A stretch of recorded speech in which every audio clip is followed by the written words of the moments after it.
What is up, everyone? My name is Jack Saffel, back again with another video, and today I'm here with my WWE SmackDown review for August the 23rd, 2016. And I really like this show. This was a really good episode of SmackDown. Of course, I do feel like SmackDown did beat Raw this week. I mean, they've been flogging them for the last 4 weeks, and if they keep going the way they're going, I think it's going to continue for a while. I mean, Raw, it is picking up some momentum. It's getting kind of good, but SmackDown has been, you know, consistently good for the last week. So, yeah, let's not muck around. Let's get straight into the show. So, first little segment we'll talk about is AJ Styles backstage. A bunch of superstars are in the back, and, you know, he's just, you know, talking to himself, I'm the face that runs the place, and pretty much rubbing in everyone's faces, you know, that he beat John Cena and all that, and he's just gloating, and it's great.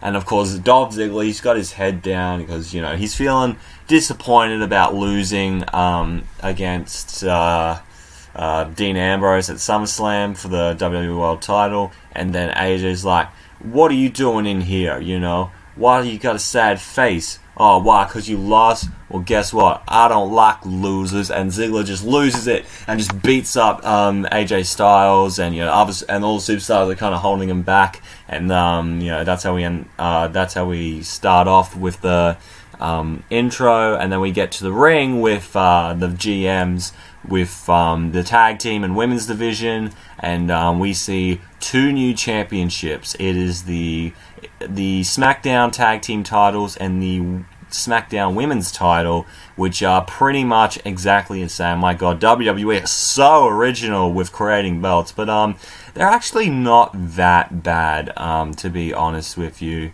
unlike that Universal title. I mean, it's a fucking world championship you're creating, you know, the main belt on Raw, you know, at least make that different, but no. But tag team women's title looking the same. I don't have that bad on the tag belts look exactly the same, except it's not bronze, it's silver this time, which I think looks a lot better than bronze, and the straps are blue, and pretty much the women's title looks exactly the same as the Raw one, but the other bit is blue, which I think actually looks quite nice. I think it looks a lot nicer than the Raw one, but I don't know, I kind of like the white strap. I'm a big fan of a white strap, but yeah, pretty much they announced the titles and what's going to happen at Backlash, and then they're going to have a 6 women's match, a 6-pack challenge or whatever, to determine the women's champion at Backlash, and they're going to have an 8-team tournament to determine the SmackDown tag team titles, and that's going to start tonight. That is until the hottest free agent, the one-man band, bye-bye, Heath Slater, decides to come out, and he's getting like a big response from the crowd. He's starting to get pretty over, and he's like, hey, I want a shot at that tag team titles tournament, and, you know, I can find a partner right now and get in the tournament. And Shane's like, okay, here's the thing, if you win the whole tournament, we'll give you a SmackDown contract, alright? But here's the thing, you have to find a partner if you want to get in.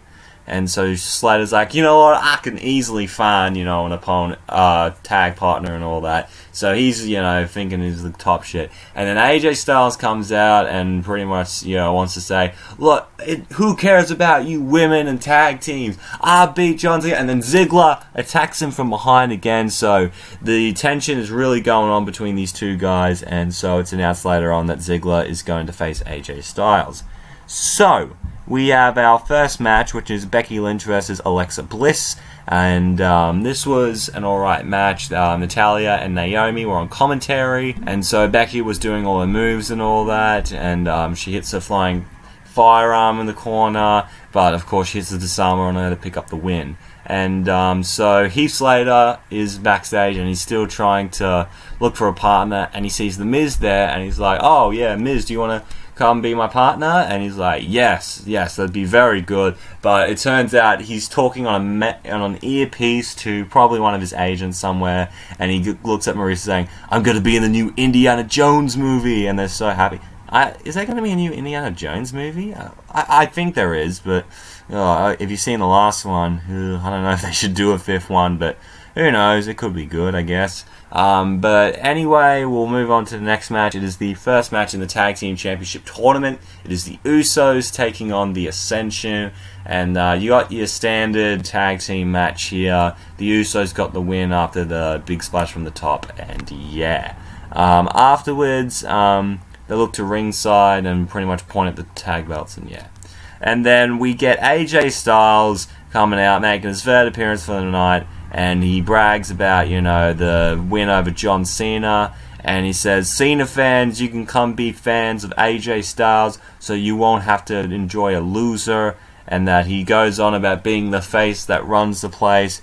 And then Dolph Ziggler comes out again, but, the officials are kind of holding him back. And that's when they announce the match between Ziggler and AJ Styles. So if AJ wins, he gets to face Dean Ambrose for the world title, one-on-one, no bullshit. But if Ziggler wins, it's going to be a triple threat match for the world title at Backlash. So, yeah, pretty nice thing that they had there. I really enjoyed AJ Styles pretty much coming out and, saying that he's the new face that runs the place. I mean, he has been on fucking fire this year. He's really in contention for Superstar of the Year if he keeps going this way. If he wins that world title, he's like Superstar of the Year. Just what the amount of shit this man has accomplished in just 1 year, debuting at the Royal Rumble, wrestling Chris Jericho at WrestleMania, fucking wrestling for the world title twice, having a feud with John Cena and winning that feud. Like, geez, this guy has just been phenomenal. No pun intended. And yeah, good job to AJ Styles. I'm really enjoying you just killing it, whatever you do. Then we get to the next match, Carmella versus Nikki Bella.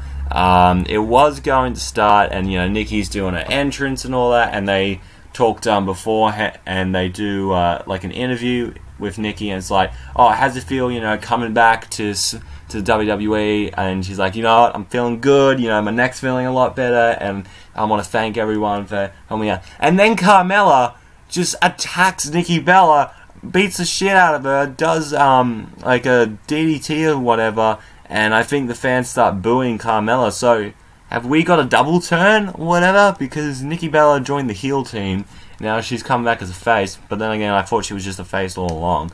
And Carmella pretty much, turns heel by, beating up Nikki after she, just comes back from this neck injury and, thanking everyone for the support and all that. So, yeah, I think Carmella could definitely use a heel turn, anything to get her character up and running, because it's been a bit lackluster ever since going on to the main roster, because she's still got that Enzo and Cass thing kind of hooked onto her. So maybe that she can establish her own personality and all that, that'd be really good. So after that, we get Randy Orton coming out after having his brutal match with Brock Lesnar at SummerSlam, and he says that there have been 10 staples in his head, and he was in one hell of a fight and all that, and says one day he will cross paths with Lesnar again. And then Bray Wyatt comes out, which I had a feeling he was going to come out, because Bray's not doing anything right now, and I'm like, yeah, he's going to come out for sure. And he's pretty much, he just sits on the chair, and it was really weird as well. He didn't really give much of leeway or whatever. He pretty much said, you're just a man, you're a man who gets hurt and dies, but I am a god and all that. And pretty much, Orton says to him, come in the ring, let's fight, man. And so lights go out, and he just fucks off. So, yeah, I'm guessing Randy Orton versus Bray Wyatt is going to take place at Backlash. That'd be a really damn good match. And hopefully we see a good feud out of these two. Maybe, Wyatt can get the win. I think Orton could be fine with losing, even though he did lose at SummerSlam. But it wasn't like a really bad loss or anything. It was by getting his head cut up. So you kind of, he didn't really have that much of a choice to lose the match, but oh well.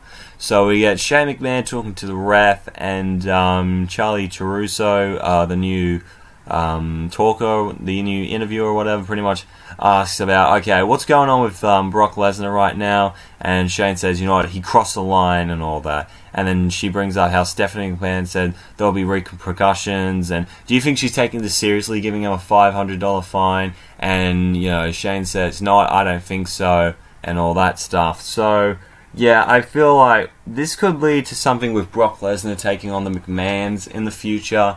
Maybe Brock Lesnar versus Shane McMahon in a future match. The only other place I could see that at is WrestleMania, so we'll just wait and see from that. Then we get to Heath Slater, still looking for a tag team partner, and he decides to talk to Arn Anderson. Oh, could you hook me up? You know, I could be the new Ric Flair or whatever. And Arn says, you know what, I don't think I can get you out of this, man. And just Heath Slater's like, oh, damn it, no one can help me now.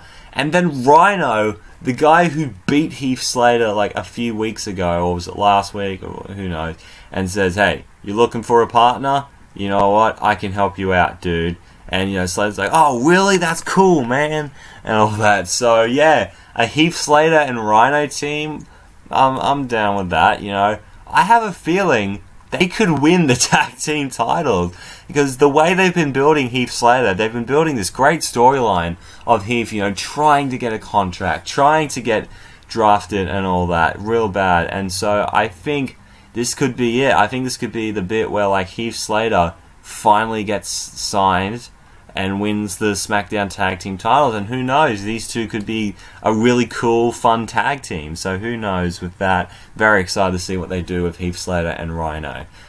Then we get to another tag team title tournament match between Breezango and American Alpha. Just right off the bat, we all knew that, like, American Alpha was going to win. They've been on such a roll recently, you know, they're the biggest team on SmackDown for sure, and, you know, just Chad Gable and Jason Jordan were killing it. And also Breezango, I think, are a very underrated team as well. Like, their characters are pretty cool and all that, but, you know, typical really good match actually from American Alpha. And they do their finishing move, which is throwing the opponent in the end, and the other one slams them, and they end up getting the win. So that was really good. And yeah, just Gable and Jordan are just fantastic. They are like wrestling porn to watch because they're so smooth. They're like the Revival. They are so smooth with their moves, and they're so fast-paced, and just overall great wrestlers. And with the amateur stuff as well, you can't go wrong, really. So then we get to the main event, Dolph Ziggler versus AJ Styles. Really damn good match. Really good match. Dean Ambrose was on commentary for this. He had like this big, ridiculous blue hat that was like something Edge and Christian would wear back in the day. And yeah, it was really cool.